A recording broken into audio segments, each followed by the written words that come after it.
encouraged. So as it's already been announced, I was a French teacher with West Point Public Schools, a very conservative small town in Tidewater, Virginia. I taught there for 7 years. I was also involved in many activities outside of the classroom. I coached the first ever girls varsity soccer team. I was in charge of the service club. I was involved in professional development for my fellow teachers. I drove a school bus. I was a substitute school bus driver and drove for athletic events as well. Well, teachers know we do what we have to make ends meet.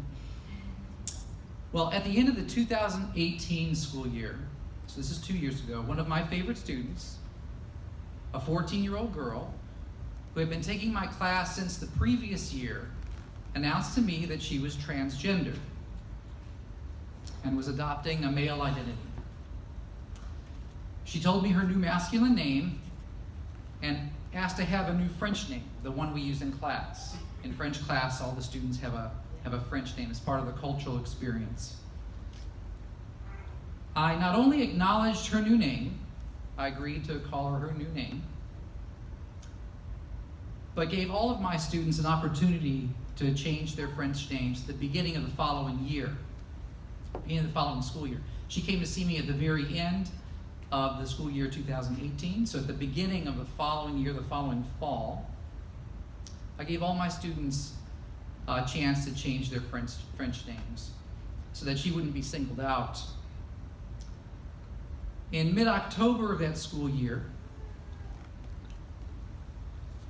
so this is last school year, the student in question came to see me at the end of the day to confront me because she had heard from others that I had referred to her as a girl outside of class. This is a 14-year-old girl. I basically responded, hold on a second. Okay, hold on a minute, slow down. Let's get some things straight. I like you. I like the things that make you who you are. I'm glad you're in my class. And though I'm not supposed to say it, you're one of my favorites. You're one of my favorite students.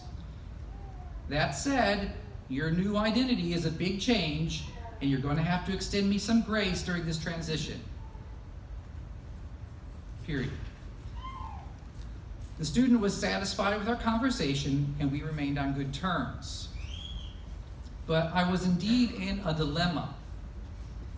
Though I was happy to have a good rapport with her and to have her in my class, I was not about to adopt the new ideology of gender fluidity. The idea that sex and gender are two different things. Though I respect the rights of the child and of her parents to believe that she is a boy, they have that right, I was not willing to give up my right to believe that she is not. I have the right to believe that she is not a boy. I would respect her just as I respect all of my students and avoid provocation by avoiding the use of third-person pronouns altogether when referring to her in class. Now for a little language lesson. Okay, this is something that you don't hear very often. Okay? Yes, I'm a language teacher, so I have a place to give a little language lessons. Third-person pronouns like he and she are never used to address someone directly, ever. Okay? They're only used to refer to someone. Okay? Usually when the person isn't there. All right? So there's Tanner. Tanner's right there. When I see Tanner, I don't say, hey, Tanner, how is he doing?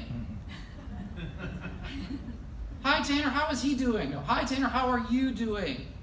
Okay? Use the second person pronoun, you. In fact, it's more polite to use the person's name if you're referring to them in their presence. You know, Angela, are you going to go with Tanner to let the dog out after the meeting? You know, I'm using Tanner's name. It's polite. It's more polite to use the name. So it's not a problem in class. Well, I explained this to my administration. I explained again that I liked this student and respected her and her family's right to believe she's a boy. They have the right to do that, to believe that. But that I didn't share their belief, and I would not promote that belief by pretending that I did. I was not going to promote their belief that their daughter was a boy. Okay? It wouldn't be a violation, and it would be a violation. I explained that it would be a violation of my conscience. I can't do it. It's not true. I respect their right to believe how they want, but you're going to have to respect my right to believe how I want, that this is not true. Well, school administration responded by kicking things up several notches. They insisted that I not only refer to the student as a boy by using masculine pronouns in class, but also outside of class, even when no students are present. So it didn't matter if I was just talking to a colleague in the classroom with the door closed.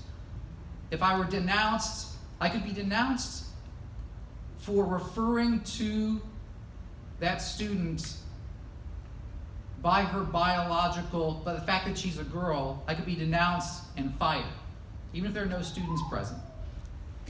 And, gets better, in a written ultimatum, the superintendent told me, or she wrote, that if I was suspected, if she suspected that I was using the student's new name instead of the masculine pronoun, like doing a substitution, like referring to her in others' presence with her new name, even though it's a masculine new name, instead of using the pronoun, if they thought that in my head I was making the switch, that I would be fired. So this is the thought police, okay? 1984, George Orwell, read this, read that. It's the thought police.